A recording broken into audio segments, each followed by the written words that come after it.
La Belle Vie is proudly located in the heart of the city, where high-rise buildings blend with sparkling lights to create a vivid picture of prosperity. With a facade decorated with glass and stainless steel, the restaurant exudes modernity but still retains a classic look through crystal chandeliers and red carpets stretching from the main door to the inside. Anthony Rousseau, owner of La Belle Vie, is a man in his mid-50s with neatly combed salt and pepper hair and impeccably tailored suits that are always ironed. He is proud of the career he built from scratch, from a boy waiting tables in a small restaurant to becoming the owner of one of the most prestigious restaurants in the city. But that success does not come without its price. Anthony is famous for his strict and arrogant personality, often judging people based on their appearance alone. Every morning, Anthony starts his day with a cup of espresso at his own desk, placed right in the corner of the large window overlooking the busy traffic. He spent a few minutes flipping through major newspapers, mainly to check if there were any articles mentioning La Belle Vie. He then walks into the kitchen, where the chefs and staff prepare for a busy day. Anthony checks every detail, from the freshness of the ingredients to the presentation of experimental dishes. A small stain on the plate or a slice of vegetable that was not cut evenly made him angry, and he did not hesitate to scold the staff on the spot. Employees at La Belle Vie live in a constant state of stress. Under Anthony's harsh management, they not only have to ensure the quality of the food, but also maintain the luxurious, sophisticated atmosphere he always demands. Anthony believes that perfection is the only factor that helps La Belle Vie maintain its reputation, and he does not tolerate any mistakes. The way Anthony treats customers is equally strict. He has the ability to instantly identify who is a worthy customer of La Belle Vie and who is not. The guests dressed luxuriously, exuding a successful demeanor, always receiving elegant smiles and dedicated service from Anthony. On the contrary, those who look less than gorgeous are often coldly treated by him and even refused to serve them. One Friday evening, when the restaurant was crowded, the main door opened and a young couple walked in. The man wears a simple white shirt and jeans, while the woman wears a light pastel cotton dress. They smiled hesitantly as they approached the reception desk, their eyes sparkling as if entering such a luxurious place for the first time. Anthony stood nearby, his eyes immediately focusing on the man's old shoes and the woman's worn handbag. His face flashed with an ironic smile. The young couple politely asked for a table for two, but Anthony, eyes filled with judgment, walked up to the reception desk. "Sorry, but we don't accept guests without reservations on Friday nights," he said, his tone cold. The young man smiled slightly, explaining that they had just come from far away and had heard a lot about La Belle Vie and wanted to have the opportunity to enjoy a special meal here. But that explanation only increased the contempt in Anthony's eyes. "I'm afraid our restaurant isn't the right place for you two," Anthony interrupted, his eyes flicking over them again, stopping on the shoes and bag. "To avoid wasting time, I think you two better find somewhere else." The woman in the couple looked confused, but still tried to stay calm. "We're really looking forward to trying the food here. Perhaps you could consider making an exception." Anthony crossed his arms across his chest and smiled faintly. "Exceptions are not within our policy." When the couple still tried to persuade, Anthony lost patience. He signaled the security guard to come. "Escort them out," he ordered, not hiding his annoyance. The security guard, although somewhat hesitant, did not dare to disobey orders. They politely but firmly asked the couple to leave. The entire restaurant fell into an awkward silence as this happened. Some diners exchanged dissatisfied looks. The staff looked down, not daring to say anything. While being led to the door, the young man turned back. his eyes calm but full of meaning. "You will regret the way you treated us," he said, his voice soft but sounding like a prophecy. Those words made the space freeze, and even for just a moment, a feeling of insecurity flashed across Anthony's smug face.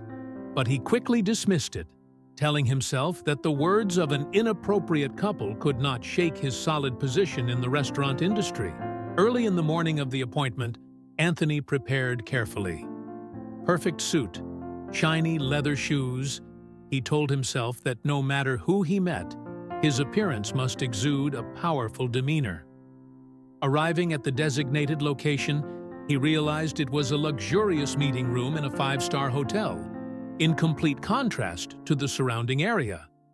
The receptionist led him into a compact, delicately decorated room with soft lighting and a large oak conference table. Waiting for him were the couple he had kicked out of the restaurant. Anthony was surprised, trying to hide his embarrassment when he realized this. The man stood up and gave a small smile.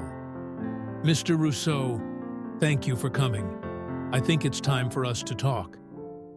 Anthony sat down, trying to stay calm. "So, who exactly are you two? And why did I receive this letter?" The man nodded and introduced himself as Vincent Dupont, a famous investor in the restaurant and hotel industry. "I'm always looking for restaurants with potential to invest in, and La Belle Vie was on my priority list. I went to his restaurant that night to experience it firsthand before making a decision. But the way you treated us..." Vincent paused, his eyes serious. "Made me think again." Anthony stiffened. I don't know. I'm sorry if I caused any misunderstanding. But the appearance of you two..." The woman interrupted, her voice calm but authoritative. "You don't need to explain. I'm Amélie Laurent, anonymous food critic for Cuisine Étoilée. I came to La Belle Vie to write a review for upcoming special issue. This review, as you may know, will have a huge impact on the restaurant's reputation." Anthony felt his whole body freeze. Amélie Laurent is a name that everyone in the industry knows. Her articles are not only loved by the public, but also shape the success or failure of many restaurants. Amélie continued, her eyes never leaving Anthony. "I not only judge based on the food, but also the way you treat customers. Your actions that night showed one thing. You forgot that every customer is important, regardless of their appearance." Vincent spoke up, his tone gentle but no less firm. "We are not here to criticize you, but to give you a chance. La Belle Vie's reputation is being seriously damaged. But if you are willing to change, we can help you regain public trust." Anthony was silent for a long time, then said, his voice hoarse, "I was wrong. I let arrogance blind me. If you two are willing, I will do everything to correct this mistake." Amélie and Vincent exchanged looks. Amélie said gently, "Start by remembering that customers are not just numbers, but people with their own stories and emotions. If you learn that, La Belle Vie will not only recover, but stronger than ever." The meeting ended with a feeling of relief mixed with determination in Anthony's heart. He knows that the road ahead is not easy, but for the first time in many years, he is willing to change, not only for La Belle Vie, but also for himself. Anthony Rousseau didn't just stop at apologizing.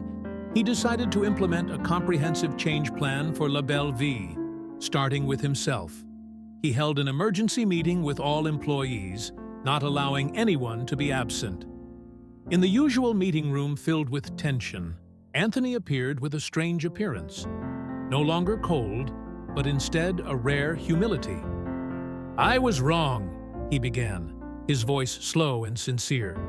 "I let my arrogance hurt not only you, but also the customers who trust La Belle Vie. From today, I commit to change." Anthony's words made the whole room quiet. A few employees looked at each other in surprise, but their eyes also shone with hope. Anthony continued, "We will make La Belle Vie a place where every customer feels welcome, no matter who they are or what they look like. I need everyone's help. You to do this." He started by changing management. Employees are encouraged to give their opinions and participate in improving the service. A new training program was launched, focusing on listening and understanding customers. Anthony also spends more time interacting with staff, no longer keeping a distance like before. The climax of the change was when Anthony decided to organize a special dinner to invite Vincent Dupont and Amélie Laurent back. That evening, the restaurant was decorated simply but elegantly, with flickering candlelight and small bouquets of flowers placed on the tables, creating a warm atmosphere. Anthony personally stood at the door to welcome the two guests. He bowed slightly and said, "Thank you for giving me this opportunity." Dinner took place in a relaxed but no less serious atmosphere. Anthony doesn't hesitate to share his personal story, from his difficult days as a waiter boy to the pressure that made him stiff and distant. "I let myself forget that success comes not only from achieving fame, but also from how we treat people," he said, his eyes sincere. Vincent listened attentively and finally smiled.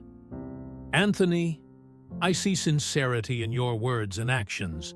I will invest in La Belle Vie, but please ensure that this change will be maintained." Amélie also nodded in agreement, softly saying, "My review will not only talk about the food, but also the story of La Belle Vie's admirable transformation."